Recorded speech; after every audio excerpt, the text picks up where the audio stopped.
Hi guys, I'm André Badenhorst, Fujifilm ex-photographer and brand ambassador.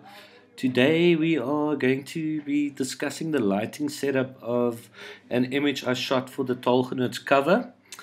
It's an image of Chantel Dartnell. She's a award-winning chef. So just a couple of tech things about the shot. It was taken on a Fujifilm GFX 50S medium format. I shot at ISO 400 f8 at a 500th of a second. So we were shooting high-speed sync on this image, and the only reason for that was this was not shot in studio. We shot at Chantel's restaurant, and the only reason for that was we were just catching a little bit of ambient light onto our set, so we cranked up the shutter speed, and that's the only reason for using high speed sync on this image. On the lighting side, gear I used 4 Godox 8600s, lighting modifiers, 2 medium reflectors with grids and diffusion, a 3-foot octo with grid, a 5-foot octo, and a white reflector. Alright, so I just want to show you guys the light diagram so you can get an idea. This is obviously a top angle of our set. Chantel is sitting right under this softbox. Alright, and here you can see all our lights. We've got 1, 2, 3, 4, camera angle, and a white reflector. Alright, so how I started off lighting this image, guys, just mind this softbox over here. This was actually the 5-foot octo. I just couldn't get the right illustration for that. So this is our 5-foot octo, and that's the 3-foot. Alright, so we started off with the 5-foot, only lighting this light, and that was just to get a fill on the set. And positioning that light, just to explain to you guys, the background that you see over here and the tablecloth is the exact same color. The only difference is we actually draped this fabric over a table coming down over here. So the difference that you see in color, you have your bright yellow over here and then a darker tone on the back, is literally just positioning this octo to the back or to the front. If you're going to move the light to the back of the backdrop, you will catch a way lighter yellow.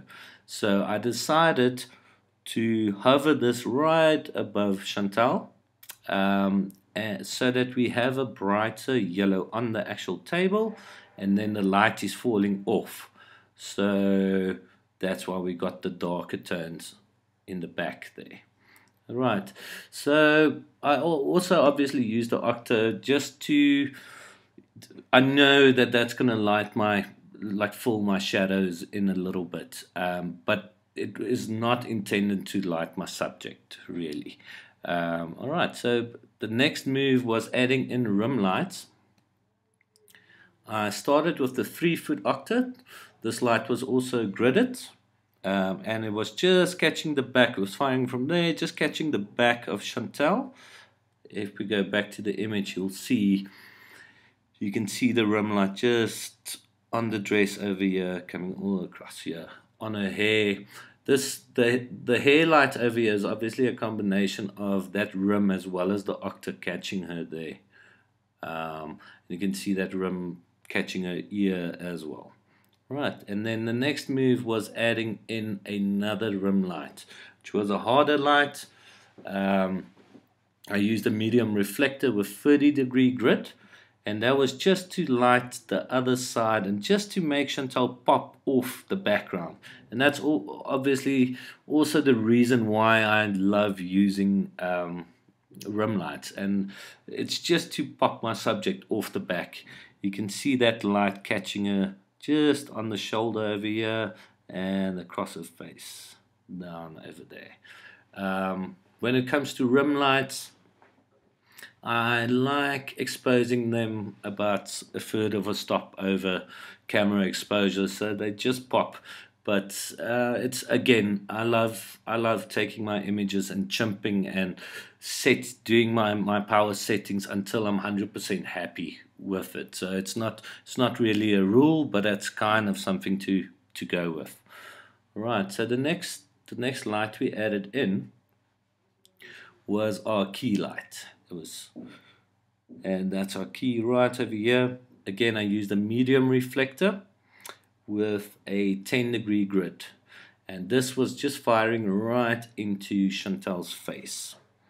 So again, like I said in the previous video, I love combining harsh and soft light, and normally what I would do is just to I'll use a harsher light for my key light, and then fill the set with softer light. And the reason I used the 10-degree was I wanted Chantel's face just to pop a little bit more than the rest of our scene. And you can actually see, if you look at the shadows under her nose, it's a pretty harsh light that's catching it there, and then it is falling off. When it comes to this, you see there's darker areas over here.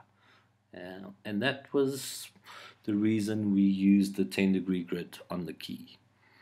Alright, just back to our light diagram. The only thing that was added in then was the white reflector. I wasn't too happy about the darkness and the dark tones on this side of Chantel's body, so we just added in that white reflector was standing over here and just bouncing back light coming from our rim over here. So it just washed the image a little bit. And that is pretty much how that image was done. Yeah. If you guys want to check out more of my work, please visit my website. It's andrebadenhorst.com. You'll also find me on Instagram, André Badenhorst. And just a shout out to ODP. Thank you guys, and thank you guys for listening. Have a great day.